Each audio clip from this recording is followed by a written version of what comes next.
If you'd like to turn to Hebrews 5, somewhere later in the lesson, we'll be getting down to verse 12 in Hebrews 5. Otherwise, the rest will be up here. So we're going to talk about lawful things and how they may not be helpful and they may not edify. We're going to talk about having some discernment and wisdom in the choices that we make. We're going to start with 1 Corinthians 10:23, where Paul writes, all things are lawful for me, but not all things are helpful. All things are lawful for me, but not all things edify. And so just because something is not a sin does not mean it's a wise choice to make. What we're looking for as we press on the upward way is to make those choices that align with the goal of becoming spiritually stronger and wiser and more steadfast and actually reaching higher ground. And a moral choice does not necessarily lead to that higher ground. And so we look here and we go, okay, just because it's not a sin is not enough. I know people, and I can name some names, who got into an activity that technically was not a sin. But oh, was it a bad move. And from that place, Satan took them to another position, and then from that one to another. And it wasn't too much longer, it was checkmate. And the devil has them, and they're no longer in the church. But I have to agree, the first step was not a sin in and of itself. But it was an unwise move. Kind of like a game of chess. Every legal move's not a good move in the game of chess. And so we have a couple of things that happen, and we're going to weave these together, and I hope it doesn't get a little too complicated as I try to bring two ideas side by side. But what we want to do is, as we mature, we want to narrow our choices down to what really edifies and what really is helpful. So it's not enough just to say, is it a sin? That's kindergarten. That's a good thing to decide. If it's a sin, obviously you don't want it.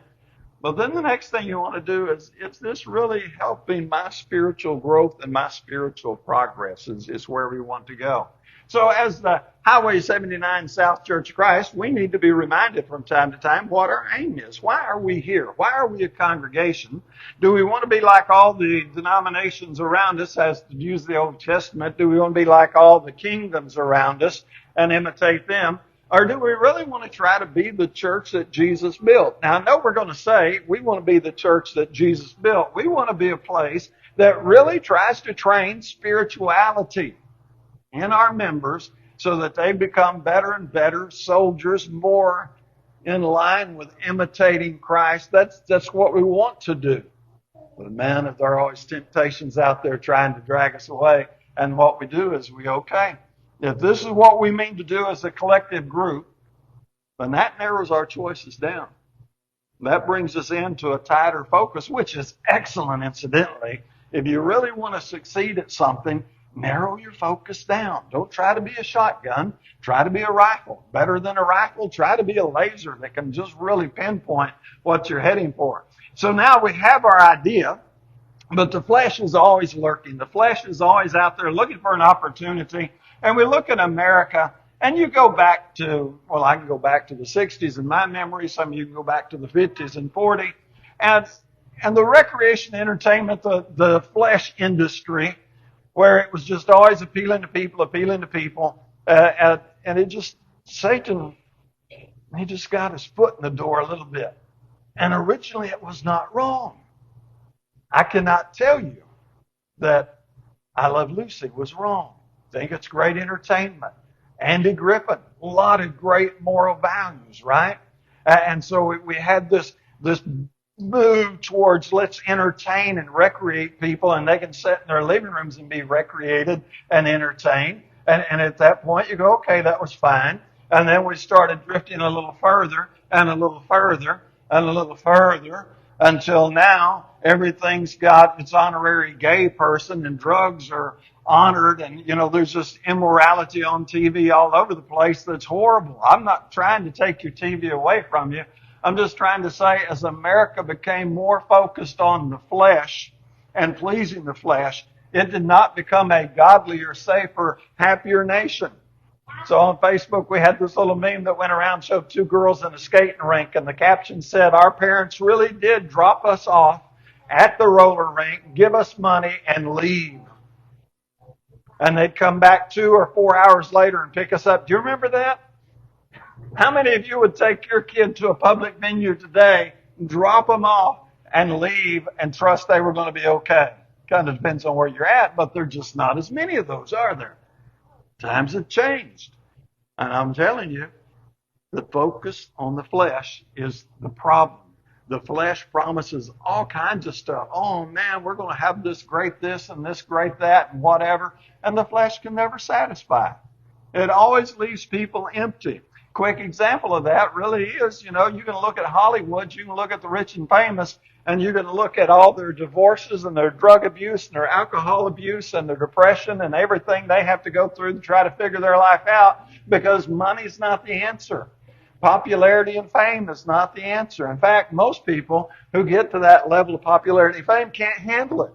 It completely obliterates their life because the flesh doesn't give or what they thought it was going to give. So one of my favorite podcasts that I like to listen to, Lewis Howes, he said he got his first book. It went number 1 on the New York Times and so on and so forth. And they went and had a big party and they were celebrating his success. He said it was a nice party. And he said, I went back to my apartment. I said, this is all there is. Because even that success never fed what was really hungry in his heart. And that's what the rich and famous people know. And that's what those of us who are not rich and famous deceive ourselves and think, well, if I was high enough up the ladder, I would. No, you wouldn't. We're the top 10% of the world. If you ain't found it at the top 10% of the ladder of the world out of 8 billion people, you ain't going to find it in the top 7, the top 1. It's not there.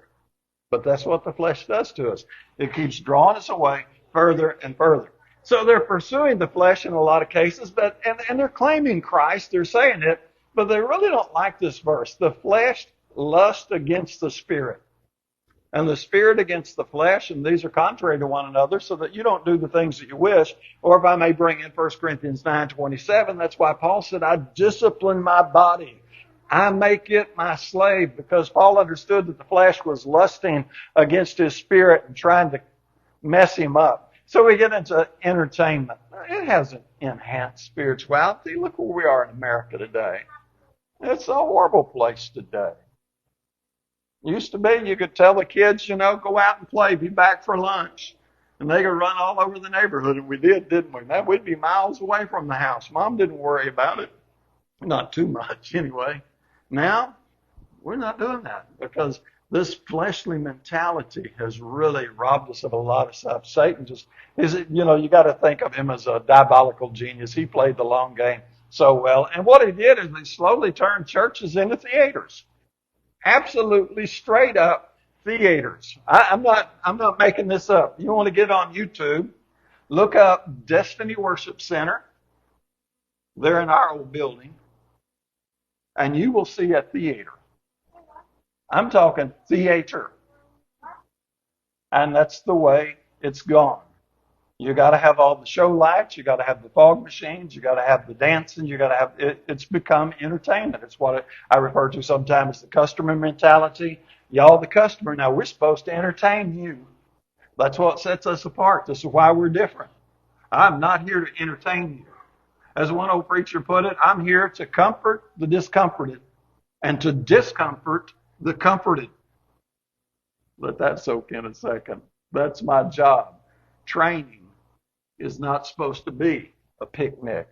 Training is supposed to be some tough stuff. But churches found out as the flesh got hold and more and more hold on people, people weren't coming to be trained anymore. They weren't coming to hear the gospel. They wanted to show.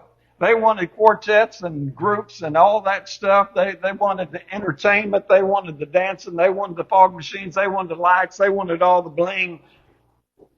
And those groups that provide it can pack in an audience. They can bring in 300 people, 400 people. Give them a good show, just like you get up at Branson. Is Pine Bluff better for it? I think not. So back to us for a moment.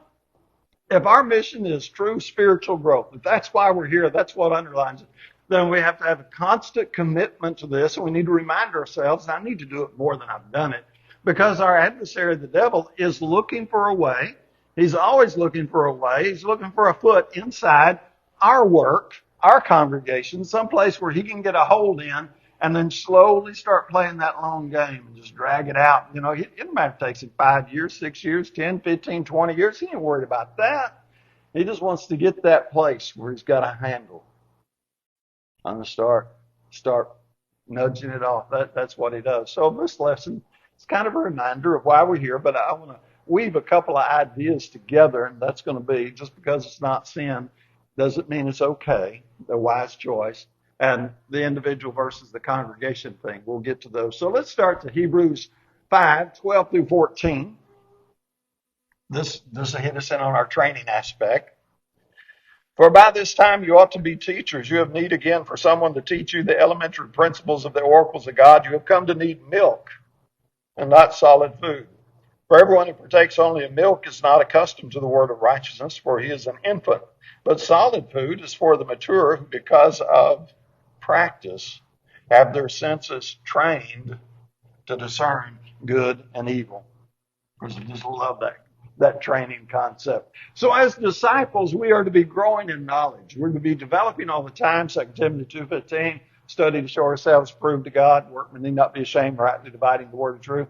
That's what we do. So we hone our skills. We develop our skills. We press on. We are looking for the upward way. We're really trying to be better Christians today than we were yesterday. That's the whole idea of discipleship. I love the karate analogy. You bring somebody in, they get a white belt. That means they don't know up from down. And when they figure out enough to know up from down, we give them a yellow belt. And then as they learn a little bit more, we give them another color and another color and another color. And it will take several years to get on up to the upper ranks and to get brown and black belts and multiple degrees of black belt.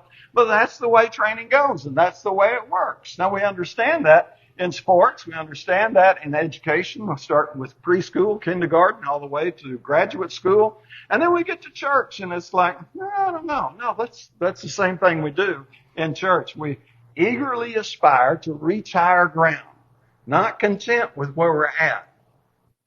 Well, there's another step to take. This journey isn't over till it's over. And you know when it's over because you'll be standing at the pearly gate and you'll hear him say, well done, thou good and faithful servant, and enter to your master's rest, however you want to imagine it, but that's when you know it's over. So we got to get beyond the simplified milk. I think that's one of the dangers we're facing, is there are just too many folks that just, give me my pacifier. Can't I have my baby bottle? Do I really have to learn this other stuff and get into this other stuff? Well, no. If you don't want to grow, you don't have to. You really don't. If you want to stay the same, another word for that is lukewarm, then you know, fine, you're welcome. But if you really want to grow, then there's some stuff there. There's some higher levels of discernment other than going, well, it's not a sin. You can't tell him it's wrong if it's not a sin. Oh, yes, you can. You can say, look, dude, that's not wise. You're getting ready to head down a bad road if you hang out right there. So let me give you another quick example if I can. In most workplaces, you have men and women mixed, right? That's just the common workplace of today. How much can a coworker, man and woman, not married, but how friendly can they be with one another? How much of their private life should they discuss with one another? And how many of us know stories where somebody left their mate back home because they fell in love with someone at work? Because it's not wrong to work with someone of the opposite sex, is it? And I wouldn't say no, because you're not going to work. It's not wrong to be friendly and polite, professional and courteous to a worker of the opposite sex. It's not wrong to say happy birthday, or I'm glad you're a grandma now, or whatever, you know. But somewhere in there, we need some levels of discernment saying, no, I don't need to discuss that with you. This is inappropriate. Might not be a sin, but many marriage relations have ended because people didn't have a higher level of discernment, and they unintentionally fell in love on the job and lost their marriage back home. So our goal is to stay focused on the growing and edifying. That's 1 Corinthians 10:23. It may be lawful, but it may not edify. It may be lawful, but does it help me grow closer, to get closer to God? So then we have that's oversimplification. If it's not a sin, it's got to be okay. No, that's the devil talking. And then we have individual versus congregation. If the individual can do it, then the church can do it. Whoa, watch out. This is another crazy oversimplification that people, I don't even know if you could have this discussion with anybody hardly anymore. But so here's the way it works. Well, if Archer can be in karate and Archer can play in basketball and football at school, then we can have a sports program at church. That used to be the argument.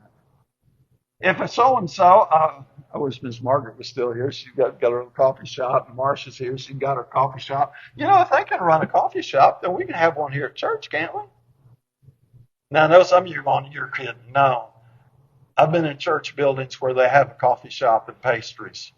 Not our brethren, grant you, but I've been in them, and there's the barista corner. I'm like, what's with all that? How about run a daycare? I don't hear too much about this anymore, but it used to be, well, if you can babysit at home, you can babysit at church. And they would start having babysitting programs and daycare programs. Aerobics classes used to be really popular. Haven't heard about that in a while, but you know, if you can do aerobics at home, you can do aerobics at church. I kid you not. That was the oversimplification. If the individual can do it, the church can do it. And is aerobics a sin? Well, no, I don't see anything wrong with doing aerobics. It'll wear you out if you're not in shape, but you know, and so it's just all this oversimplification. Eventually it leads to instrumental music, and it has led to instrumental music. There have been churches of Christ going back 20 years who finally said, nah, we think a cappella doesn't matter. You know, if you can play an instrument at home, and if Miss Betty can play the piano at home by herself, then we can play it in church. And then, would you believe it, it leads to women preachers. And you go, wait a minute, no, that's happening in what we would call the liberal churches of Christ, way beyond us, of course. But here's the reason. Can a woman be a department manager at Walmart? I think so. Can a woman be a manager at Walmart? I think so. I don't have a problem with it. Does that mean she'll be managing men? Absolutely. That's Walmart. That's Walmart's rules. Well, if a woman can manage men at Walmart, then why can't she manage the church and take the pulpit? Oh, it's not a sin for her to do it at Walmart. I don't think it's a sin for her to do it at Walmart. You might want to have a discussion on that, but I don't think it is. But I think it's wrong to let a woman take the pulpit and teach her having authority over man, because the Bible says very clearly in 2 Timothy, 2:12-15, I do not permit a woman to teach her have authority over man. But this is the oversimplification. This is the kindergarten level of thinking that Satan loves, because then he can get a hook in and he can start dragging people off. So we have a responsibility to learn. If that Bible is our map, if it is our blueprint, then we can't start blurring these lines. We can't play I'm still in preschool games and expect to graduate school or something up higher.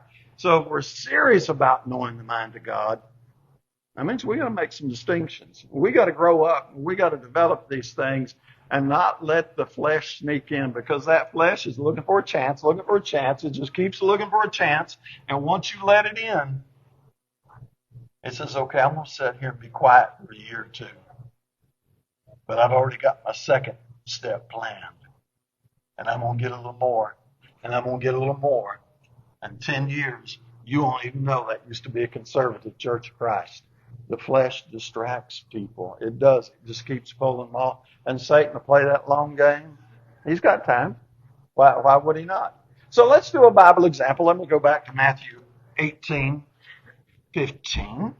Turn there with me if you'd like. Matthew 18.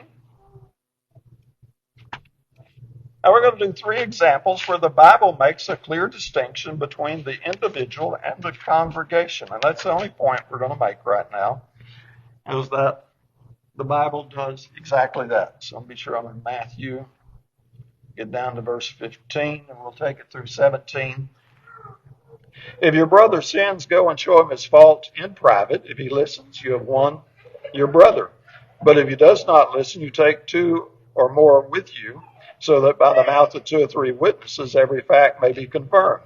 If he refuses to listen, tell it to the church. And if he refuses to listen even to the church, then let him be to you as a Gentile and a tax collector. Now, let's do this very quickly. Verse 15, look back at it again. Brother sins against you, go to him in private. That's a private individual action. That is not the congregation.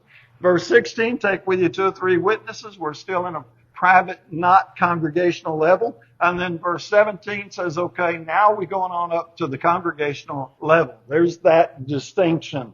Now, if there is no difference between what we can do as individuals and what the church can do, then we can skip verse 15 and 16. We don't need to be verse 15 and 16. Why even bother with the two? Why not just go straight to the church? I don't believe that would be the way to do it. I think you would disagree too. Jesus made a very clear distinction between an individual's action and a congregational action.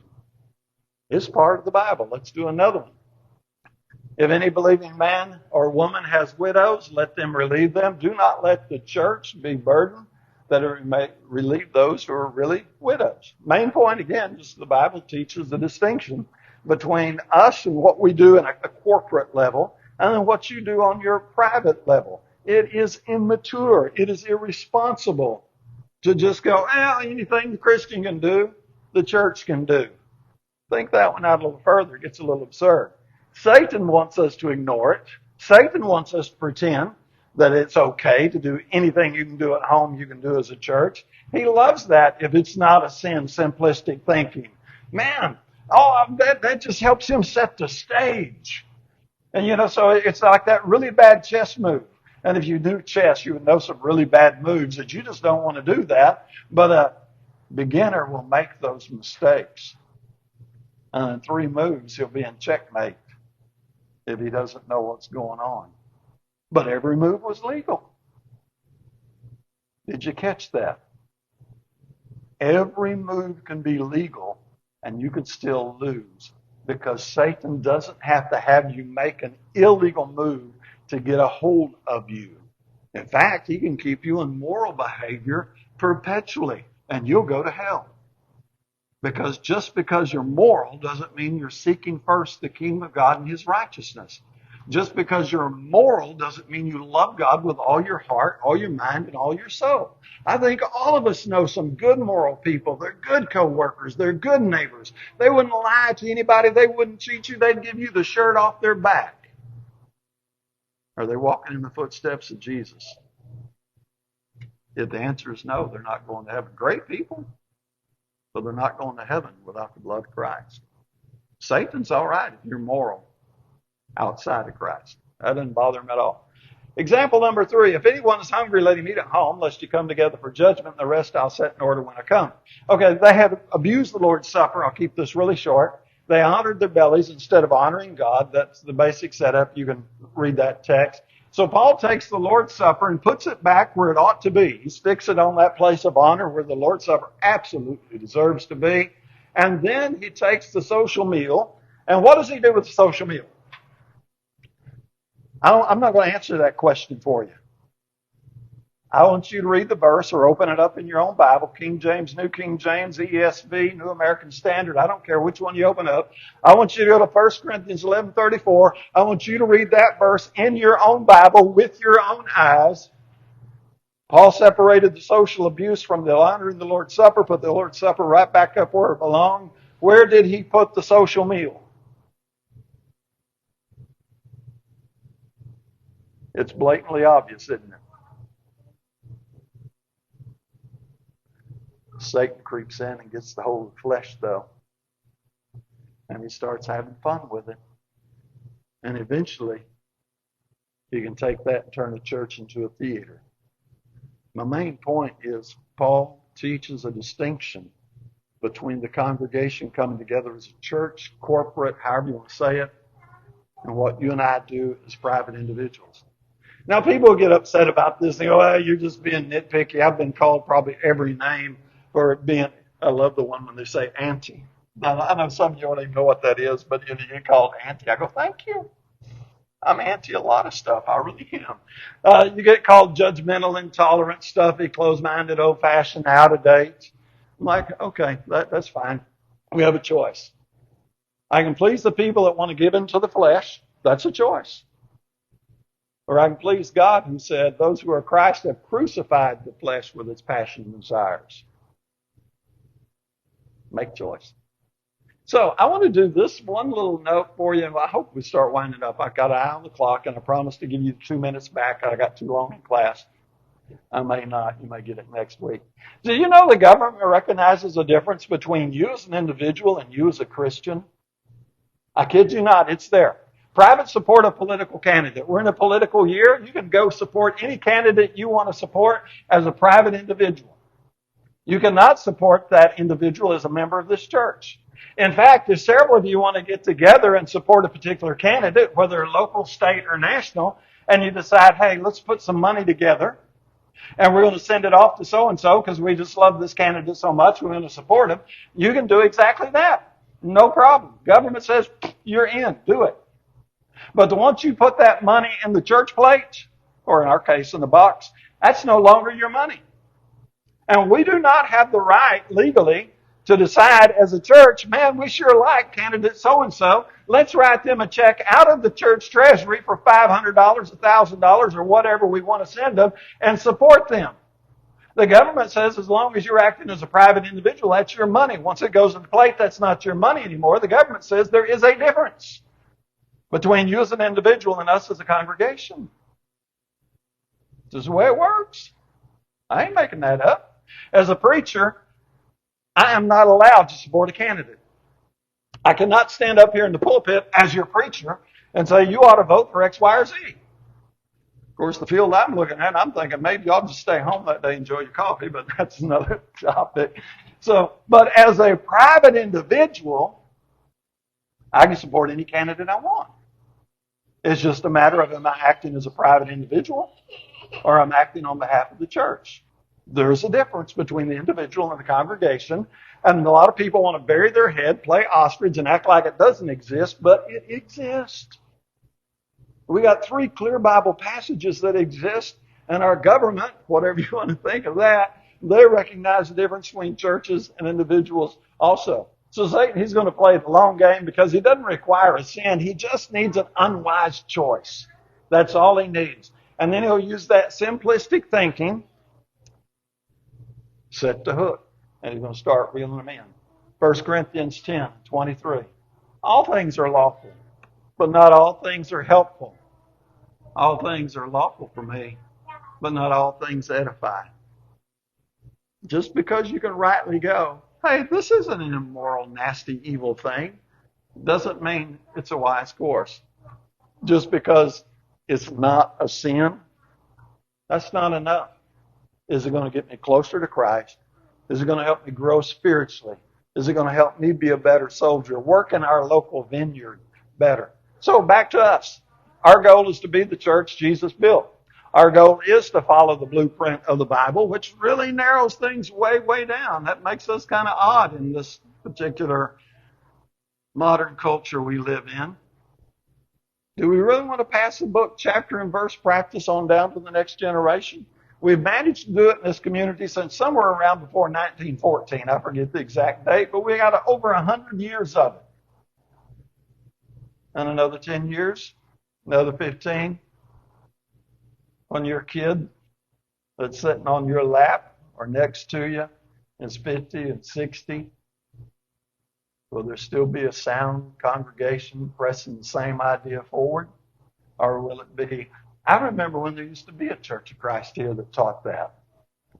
There are too many communities now who are saying, I remember when Fordyce used to have a Church of Christ that taught what we teach. Not there anymore. And we can start naming other communities. That's the first one that comes to mind.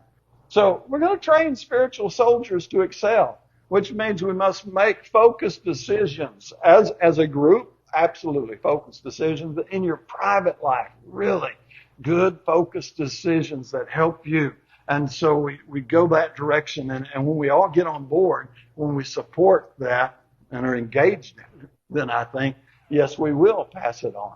But I'm going to remind you, the flesh is going to grab for everything. The flesh lusts against the spirit and twisted America into this crazy, godless society we live in now. That's all because started giving concessions to the flesh.